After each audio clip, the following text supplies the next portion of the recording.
Hi, it's John and Mike from brew-dudes.com, and today we're drinking beer small glasses because we don't have to compensate for size. No. Mike, what the hell is this? So we're using the small glasses tonight because this is that small batch beer that I brewed back. I did a video post on it right at the end of December. It was freezing cold outside. Yeah. I'm terrified of leaving water in my wort chiller and having it freeze. So when it's super cold, I just don't bother. Okay.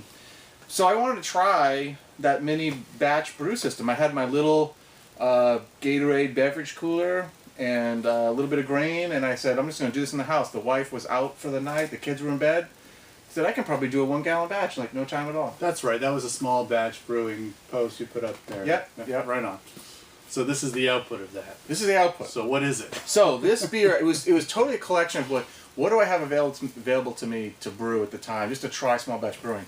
So I don't know if it fits any guidelines. I mean, it's got some time. It needs to clarify a little bit, but it's probably going to have a little bit of a reddish hue to it. The basic recipe is this: it's 91% pilsner malt, it's 4% Victory, 4% Cara Munich, and 1% Carafa Special 3 for color.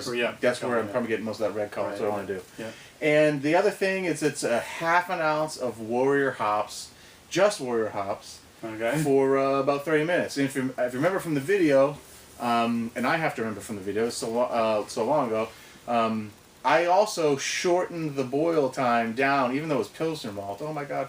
I shortened it down to just 30 minutes because I was like, how fast can I do this? Yeah. And it's also White Labs 833 Bach lager yeast. Okay. So, because it's cold.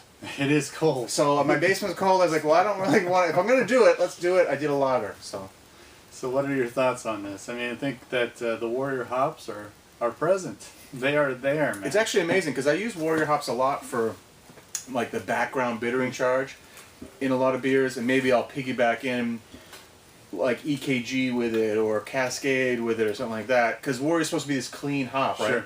And I've always wondered, what does that mean? What does that really mean? Yeah. Neutral bitterness.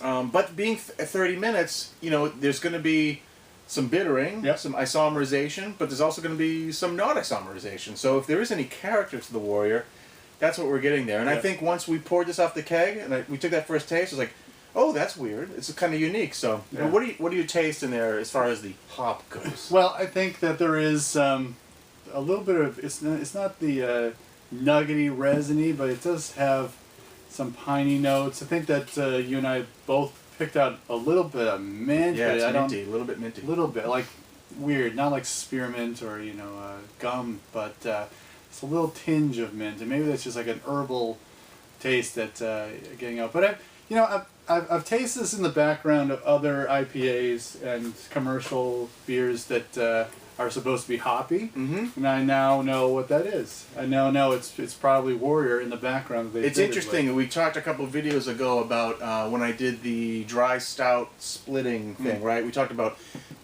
brewing beers, or at least experiencing ingredients in a new way in absence of other flavors. And so in this example, this is what Warrior hops taste like. Yeah, right.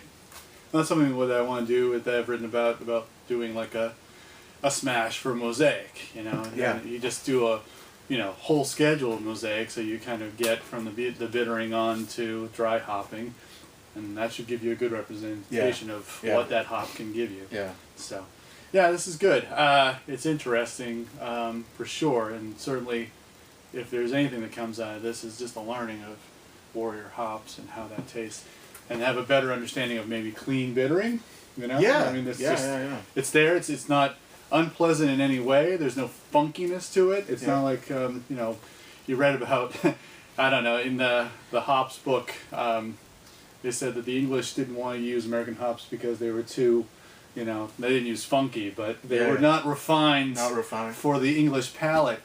And this may be more in line with that. This is probably still not in line with their palate either. Absolutely. But for ours, what we're used to, this is certainly it would be a nice backbone or backdrop for hoppy beers that you would front load with other things at the end of the boil or even dry hopping. So I mean, we're drinking half glasses of small glasses because my total fermenter volume was like less than a gallon, so the total fermented batch was like maybe 3/4 of a gallon. Right. I dropped that in a keg a couple of nights ago, and I've just put it on high pressure to force carbonate it, and it's carved up pretty nice.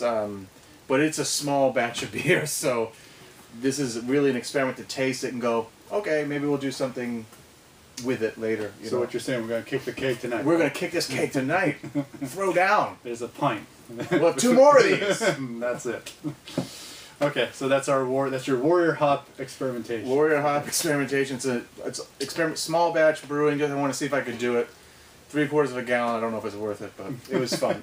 I was able to brew. That's all that matters. Well, we had a nice 4-ounce pour. Yeah, it's like a brew fest. It is like a brew fest. All right. Well, thanks a lot for watching. Stay tuned for more videos. We try to put these out every Wednesday. For Mike and John, it's brew-dudes.com, and brew on, even in small batches.